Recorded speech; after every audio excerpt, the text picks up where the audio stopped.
Hello everyone, and welcome back to World of Warships Blitz with Terry. You all know that I am still very much a beginner when it comes to carrier play, because I haven't really practiced a fair lot, and it, can get quite hectic. What am I saying? I'm an old man. It's all very confusing, but it is absolutely a delight always to watch somebody play a carrier who know what they're doing. So today, instead of me doing something, we're seeing AirborneKraken here, playing the Hakuryu for us, the tier 10 Japanese carrier. He's from Ascension and he's teamed up with Moonshade, who's in her Des Moines. This is a very good combination because the Des Moines has an absolutely murderous anti-air and can wipe out huge amounts of planes easily. Plus, obviously, as a cruiser, if there are any destroyers coming through, having a Des Moines around is always a good thing. Other than that, on their team, they have a Monty, an Alsace, and a Gearing, and their two bots, there's a Zhao and another Gearing. In the enemy team, a Midway as the enemy carrier, Montana, Iowa, another Zhao from Moab, so someone to watch out for as well, and another Fletcher. So, let's go. They're playing Aurora in Domination, so it's about cap control. Two destroyers, one of them's a bot. You can always rely on the bots to just rush forward until they see something to shoot at, and then do weird things. But generally I find this island there in front to be a relatively good place. Now this battle is going to be super multitasky heavy and hectic, so I'm going to be pausing that from time to time. Alright, let's actually stop here for a sec. So, opening sequence of the battle. What has he done? He sent the carrier forward a little bit, and he starts sending out all his planes in a straight line to the other corner. Now this is not usually something that I do, just because, well, I'm not quick enough to manage them if they run into enemy AA, and you're at tier 10, and there is a fair amount of AA going on. But he does that, and we'll see what happens. So his fighters now in the center over B cap encounter the enemy fighters. So what is he doing? He's actually pulling the fighters back. There. So fighters are pulling back, and what I think is happening, and again let me pause it here quickly while the Fletcher is getting spotted. What I think is happening here is that he's baiting them into the AA of his team, because every ship has basically a circle around it of anti-air, and within that area it starts shooting at enemy planes. So if you can get overlapping circles of anti-air, planes can be worn down very, very quickly. And so you want to have things, but basically enemy planes flying into concentrated AA. Anyway, he's spotted the first Fletcher. That's a bot Fletcher. So he diverts the dive bombers. That's 1-2, that's a permafire. And the torpedo bombers, sends them around. And many of you have mentioned it in the comments. He's using the return home and then approach again hack probably. But look at this torpedo zoom, and there goes the first destroyer. So let's pause again. Why was he attacking a bot Fletcher? Well, look at the positioning. He's sticking with his teammates. He's not positioning behind an island, but he's actually playing a mobile carrier. So he's moving forward together with his teammate. He's got the Des Moines next to him. And they have pretty much abandoned A cap at this point. So it's quite important that they get B and C and try to hold these. So, because, it's capture. Plus, getting a ship out of the way, even if it's just a bot destroyer, it has prevented, or it has enabled their friendly destroyer in B cap to go on capping at least for a little bit. So that's a good thing. Let's continue.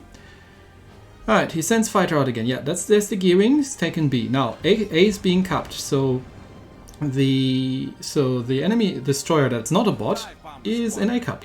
We know that because we also know that B is just being capped, and there are two ships that are visible in B, his team is concentrating.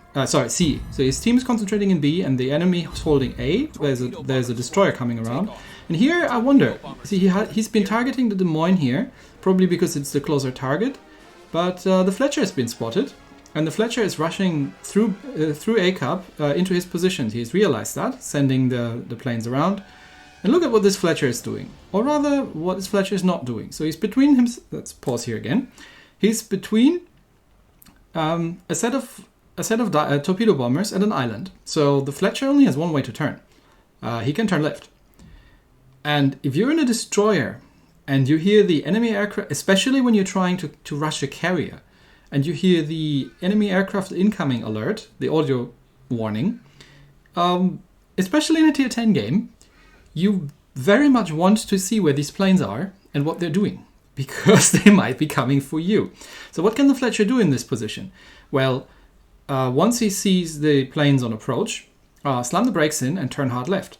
Because, as you can see, between the center of the green aiming circle and the green cone of where the torpedo spread is starting, there's a gap.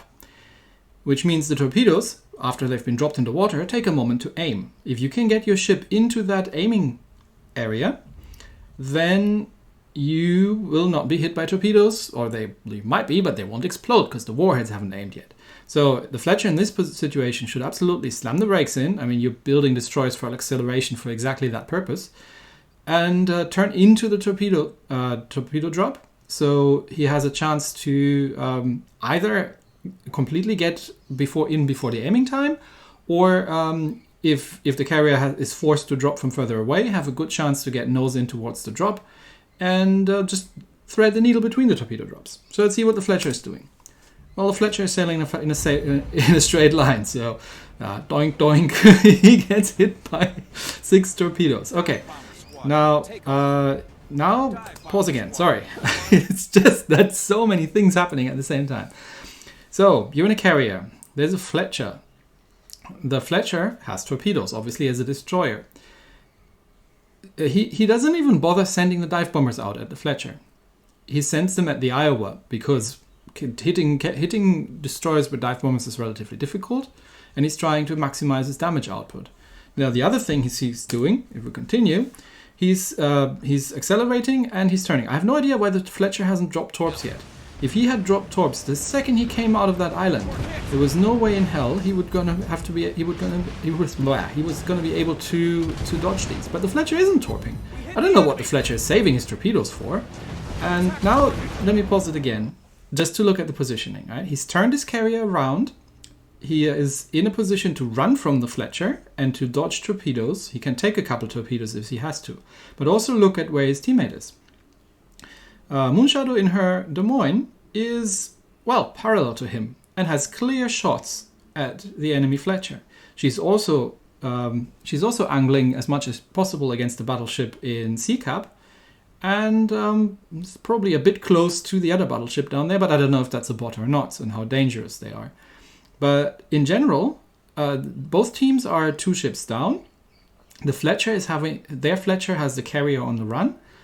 And look at the upper right corner of the map. There is the cruiser coming. And the cruiser, as we remember, is a Zhao from a very competent player. So he's between a rock and a hard place. But he's in the best possible position. Let's see how this continues. He sends fighters out. He completely ignores these 2 ships.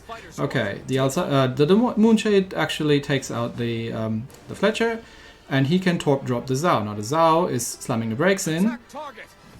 But and he's trying to turn away, but he's still going to take a couple of torps. Yep, there they go, and that's half the health down. Now the Zhao has torpedoes, so again he slams the brakes in as well on his side, and actually drops bombs on the Monty. Why is he dropping bombs on the Monty? Why not the Zhao? Well, there are about 3 or 4 ships. Well, there's Montana of their own firing at the Zhao, and the Zhao is dead. So he's not going to even waste planes on it. He's not controlling the single fire. Not even bothering because there might still be torpedoes in the water. And he's just sending out torpedo planes against the Montana. The enemy carrier is trying very hard to airdrop a Des Moines, which is generally a very fun thing when you're in a Des Moines. Because you're racking up the plane kills. So he's got fighter cover, plus a Des Moines, and 2 battleships. So this carrier isn't going to have any fun. That Montana is on his own, pretty much. They've lost C Cap. and they're down to 2 ships. So at this point, they have lost the game, and it's just a matter of mopping up. So he's pushing the fighters out away, just in the direction of where potentially planes could come from, dropping the Montana to death. Not the Alsace takes it, and he's speeding full steam ahead because there's only an enemy carrier left. So at this point, you really have nothing to lose. And again, see the positioning. Right? He hasn't been going to the map border or even hiding behind an island. He's been hiding behind his own team's ships, because it is relatively difficult to target you when there's another ship in front of you, because you can't lock on. So there's the Midway, and there we go. Dive bombers out, torpedo bombers out, and the Midway has lost as well. I mean, he knows it, so he's probably just trying to improve his damage numbers as much as he can. There come the torp bombers. They are dropping very, very far in front, but I think they're all landing on target. Yep, there they go. And yeah, Gearing, you don't need to cap A anymore. You've won this battle. You can go and kill the carrier now and be done with it.